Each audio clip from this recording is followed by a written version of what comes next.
The Heat upset the Celtics in Boston last night, 123-116. Playoff Jimmy led the Heat in scoring with 35 points. That to go along with 7 assists and six steals.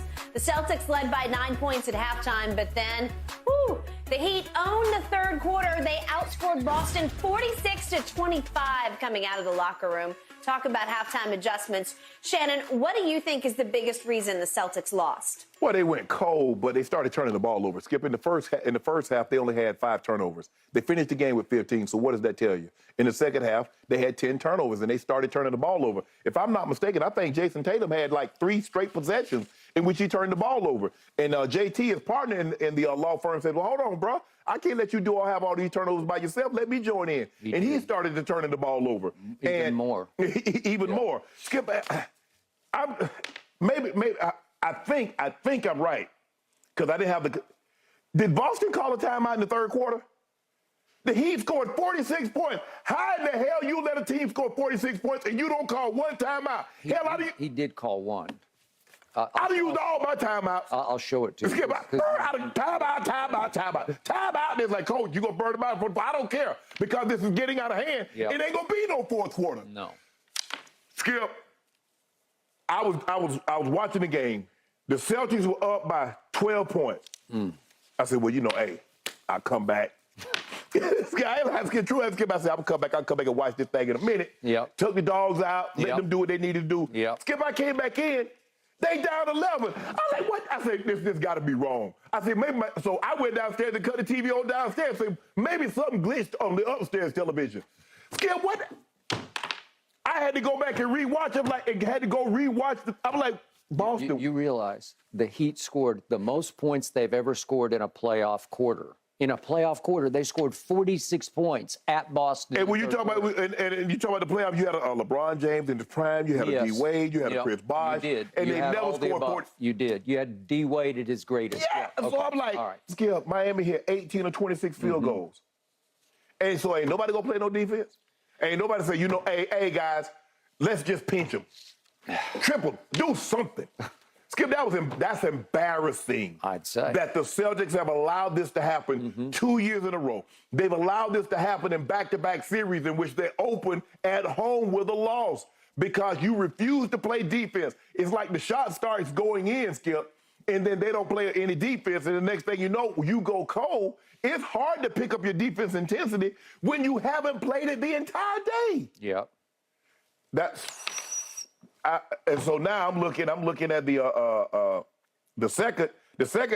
fourth quarter, and I'm like, do y'all practice? I mean, the shoot around, what y'all talk about? Because in the first half, Skip, they had 15 assists and 5 turnovers. The second half, they had 7 assists and 10 turnovers. There your game, go right there. And then once Jimmy get it going, you can't turn that off. Once he gets going, I don't care who your defender is. It could be Marcus Smart. It could be Jaylen Brown. It could be Jason Tatum. It could be Derek White. It does not matter. Once you let him get it going, and you see it's giving, he's gonna have one of them in a game where the shot clock's running down, and he gonna hit it, and he gonna look at his bench. And, I told y'all not to worry about this. I got this. Yep. Skip, this is embarrassing for the Celtics. Y'all, they need to be. Coach Mazzulla, you better get them playing a little defense, just a little. I ain't say you got to be bad boy Pistons, but you got to play some defense. Yeah. Okay, my turn. I'm going to preface this by saying I think Jason Tatum is a great kid. I think he is as great a face for a franchise in this league as you could ask for, because his post-game interviews, especially after they win, are just sensational. They're so from the heart. He's so open and willing. I'm trying to preface this so Nellie doesn't text me in the break and say, leave my kid alone, because they're both from St. Louis, obviously. But you have elevated him to the highest pedestal. He made first team All-NBA. Back-to-back years. You have proclaimed him a superstar. And I keep saying, I'm trying, but I can't get there. Because especially through the playoffs, it is a wild roller coaster ride of great game, sorry game. Great game, huh? Great game. Where did you go? What happened to you? In the fourth quarter last night, the best player on what many consider the best team, a prohibitive favorite, a runaway, landslide favorite over the 8 seed Miami Heat. The best player on the Celtics, one of the best in the league, top 5, first team All-NBA. He did not take a shot in the fourth quarter. He didn't take a shot. Should I blame him for that? Should I blame Marcus Smart, the point guard, for that? Should I blame Joe Mazzulla, the coach, for that? Or maybe all three should split the blame equally? But Skip, this, I think, was his 5th or 6th game in which that has happened. Okay, I don't get it. He's almost like a Kevin Durant-like figure, where we see all the talent. We see explosive. We saw Game 7 against Philly. We saw the very end of Game 6 at Philly. We see him explode. Shannon, he is so long, his arms are so long at 6'8", that when he extends to the basket, it's almost like his arms can extend another extra foot, like they're elongated arms. Right. I've never seen anything quite like it. But he can go as cold as anybody in the league. And what happened in the playoffs last year? He led the whole playoffs with 100 turnovers.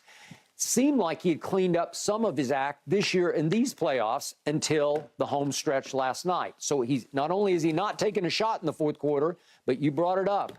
Under 3 minutes left, he has 3 turnovers, 1, and then he had 2 under 2 minutes left. And I'm going to show you all 3 of them because, listen, the Celtics had chances all 3 times because it felt like they were reseizing the momentum because the team that had gone cold in the fourth was actually Miami. The Miami scored 20 total points. Here are his 3 turnovers. Here's the first one, and he just throws to Jimmy. I don't know what he's doing. He just lost his mind on that one, and here he got a little out of control, and he just traveled. And then this one, he said, I got sped up too much, and I tried to quicken, and then he jumped up and raised both feet up off the floor, and it's called traveling. Okay. Again, the first time you're down 5 and you have a chance to cut it to 2 or 3, okay? And then the next time you're down 7, next time you're down 7. But it just felt like you're on the verge, and then your best player did that, and then that? Are you kidding? And Jimmy Butler, to your point, listen, again, Miami scored 46 in the third. Shannon, they scored a grand total of 20 points in the fourth, so they were sort of asking for it. But the beauty was they went into the fourth with a 12-point lead. So they're trying to just sort of nurse the game home, which Jimmy is very good at doing, just with the game on a string.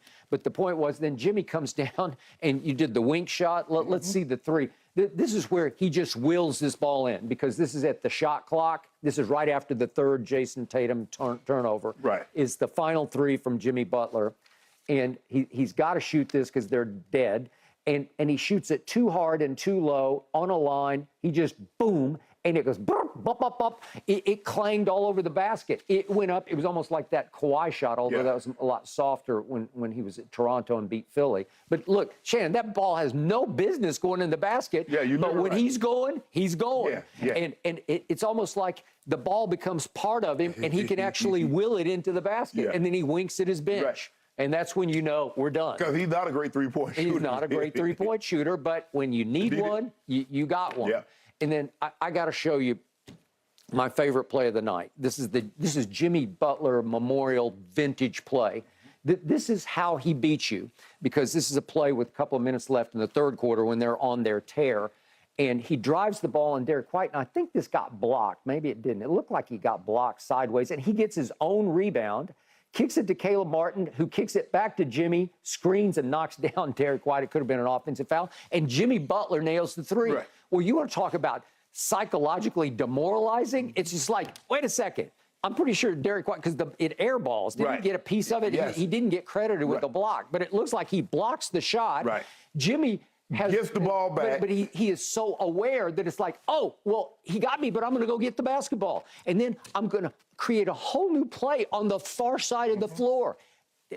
Shannon, he is playing extremely athletic chess with the other team because he is, listen, this is a beautifully explosive athlete at 6 feet 7 inches tall. He plays so strong to me, but he plays so shrewdly. He is so crafty. He is on. You're reading your stats. You want to say something? No. Go ahead. I'm listening. I'm just listening. I'm following up on you. Go ahead. All right. So the point is that when when Joe Mazzulla feels like it's slipping away, he finally did call a timeout off another Jimmy Butler play, which I think we're going to see. Well, he got the tip 30. in. I know, but he got that tip, he tipped it back in. Yeah. And Joe Mazzulla calls a timeout, and this is what he did to his team, if we could see what happened. Oh, that's when he got upset? Yes, he tossed his little clipboard. Here's Bam shoots it, and Jimmy just goes back up and got fouled and tipped it in. So before the free throw, you can see Joe Mazzulla, and he just throws his clipboard down and walks out on him. Okay, is that the right way? Is that the right call? He's a first-year head coach. I don't. Okay, Skip, is that the right way to motivate? Skip, at that point in time, he's like, I don't really know what else to say. Okay. I mean, because I'm trying to give you things, and they're just out hustling it up. You just said Jimmy got his shot blocked, he got it back, he created a new play, went to the far corner and hit a three. He just saw this. I forced a missed shot, and guess what? Jimmy beat 3 guys to the basketball, tip it in, and get an and one. So that ain't coaching. That's hustle. Yeah, I got it. But I did first guess this. I said, there's no way they will have quite the defensive edge under Joe Mazzulla that they did under Ime Udoka, who is defense first. Right. He's a tough guy. He's a big guy. He played the game at a high level. He's kind of like Hachimura. He's kind of that size guy. He was a pretty good NBA player, maybe not as good as Hachimura, but decent. And my point is, he commanded respect on the defensive end. And what they did to Kevin Durant, they tore Kevin Durant apart and rewrote the book on how to attack him in playoff games, It's kind of hard.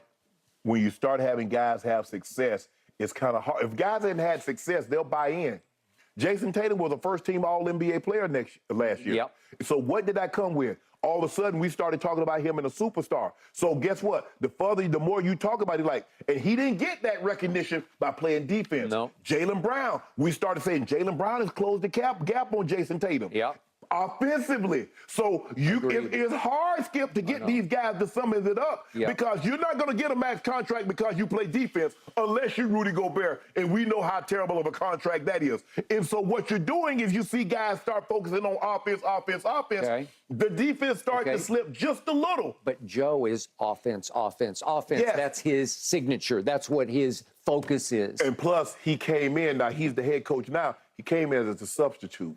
Skip, he was just the fill-in. We didn't know if he was going to get the job or if they were going to hire a new teacher. So he had to okay, I'm going to let y'all do y'all thing so I want y'all to like me. They've had some success, but you're absolutely right. They stop focusing on that end, and it's hard to tell a team or a guy, man, bro, you need to get buckled down on defense. When he just dropped 51 in the Game 7, which is an NBA record for a playoff Game 7. He did. Okay, and last night he kept reaching for Peyton Pritchard, and it surprised me because Grant Williams has become, he's DNP coach's decision. He's way in the doghouse. And he was instrumental in their run to the finals. And he was. Right? He was, Okay, is the team going to love that? Because I think he's fairly liked or loved. I think so, too. Malcolm Brogdon, they got 30 points off the bench. But, Skip, when you think about it, Max Strus, 15 points. Gabe Vincent, 15 points. Caleb Martin, 15 points. Kyle Lowry, 15 points. Okay. Jimmy Butler. You just gave the recipe for victory. That's how you do that. Okay? And who orchestrates all that? Who gets them the basketball? Jimmy Butler. He plays point guard. He plays shooting guard. He plays small forward, right? In fact, he plays power forward half the time. Okay, so he does it all. And you get Bam chipping in with a 20. They let Miami shoot 54 from. Skip, you should let a team shoot 54% from the floor and 52% from the three. What do you think is gonna happen? You're gonna lose. So Shannon, bigger picture. This team is now 4-4 at home in these playoffs. Bigger picture, if you go back 5 years, they're 16-18 at home in the playoffs. 16-18? The hallowed Boston Celtics? You used to never win in the Garden. Hey, you just couldn't. That was a loss. They had a leprechaun on their shoulder, man. Right? You played the Garden okay. So Jason Tatum, as you sort of get revealed over time, and remember, he's finishing his 7th year. He's only 25, but he's been around. So you can't cut him too much slack about he's just figuring it out. Well, 7 years is a lot of basketball.